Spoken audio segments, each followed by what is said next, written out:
Hey everyone, Kevin here from River City Graphics. Today I'm going to be showing you how to make animated GIFs within Adobe Photoshop. So, let's get started.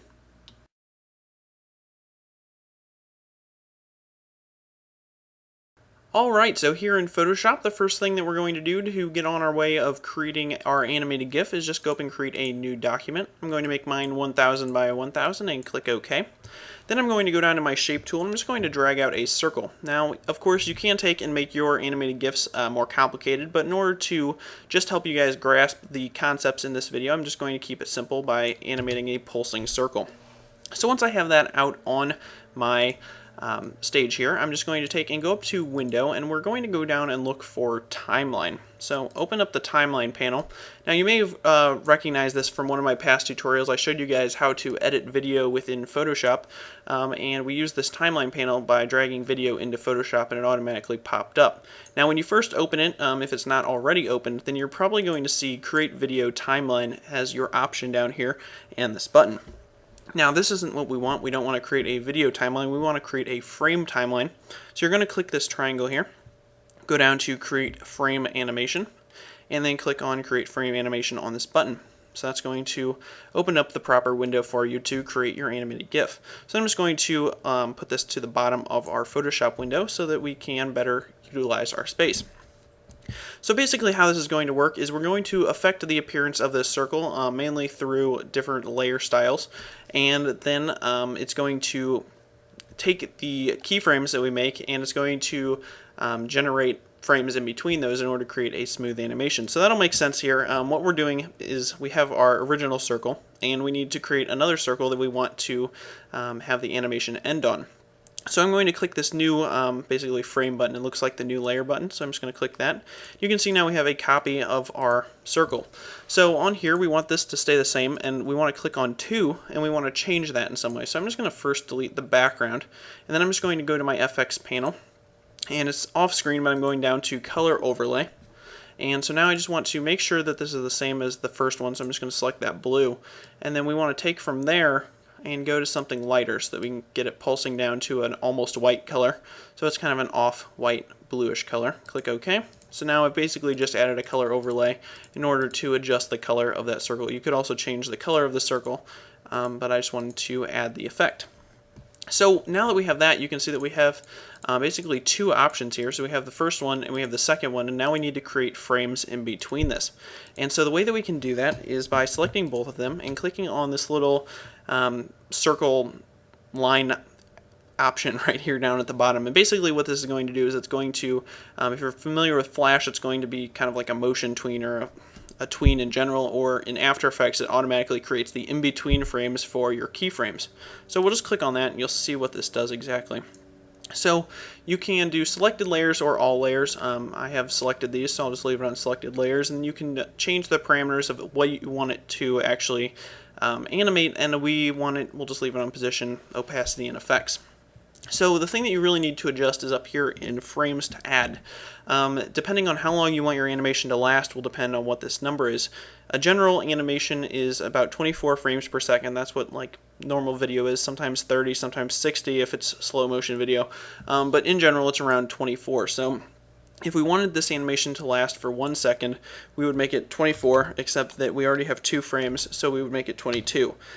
So I know that that's a little bit long for this animation, so I want to make mine half a second, which would be 12 frames, and since we already have 2, then it would be 10. So I'm just going to click OK, and you're going to see it generate some frames down here. So now basically what it's done is create the frames in between this first frame and the last frame that we had originally made, and so now we get a nice transition between there. So if we click the play button, you can see that it's now fading from one to the other. So that's pretty cool. So now one more thing that we can do here, actually we have a couple things left to do. One is to make sure that this repeats, because in general animated GIFs that you see online don't just play once, they usually repeat. So we'll take and change this from once to repeat by turning this to forever from once down here at the bottom of the panel. And you can also set it to 3 times, or you can set it to other, and you can specify a number of times for it to repeat. So I'm just going to align that back to the bottom. One more thing that we can do is you can set a time that you want this to actually delay. So you can put a delay on any one of these frames. So if we play it right now, you'll see that we kind of have a blinking effect, which we're going to smooth that out in just a minute. But let's say that we wanted it to stop for a second at the very end before it started playing the next set of the animation. So what we can do is take, and this is again slightly off screen, so I'm just going to take and click on our 12th frame. Right here where it says 0 seconds, there's a triangle. I'm going to go down to 1 second. So now it's going to wait for 1 second once it gets to the very end before it actually plays again. So you can see now it waits 1 second, plays again. Waits, plays again. So you can use that delay to help you with your animations. So I had mentioned that when we play through this, you can see it kind of looks like it flashes. Now that's because it's going from dark blue, or it's kind of a light blue, to almost white, and then it's going straight back to blue. And what we need is an animation from the first frame to the 12th frame, and then from the 12th frame to the first frame. So what I'm going to do is just create a new keyframe here on 13. I'm just going to turn off the color overlay. So now we've got our 2 frames here, so I'm just going to select those, and then do a tween like we did before. Frames to add at 10, click OK. And so now we should have 23 frames with an even animation. So you can see now we have a nice pulsing effect. It's definitely smoothed out that animation so we don't have it being jumpy and going from no color to brighter color. So sometimes when you do that, you'll see that in the very middle, around like frame 13, you might actually have to delete a frame because there'll be like a really bright flash for some reason, just because that frame will be the brightest. So in this case we don't have that, but I just wanted to let you know that you might actually have to delete one of your frames, possibly in the middle or at the end, depending on your timing. Alright, so this gives us a pretty good little animation here. You might be wondering what you would actually use this for.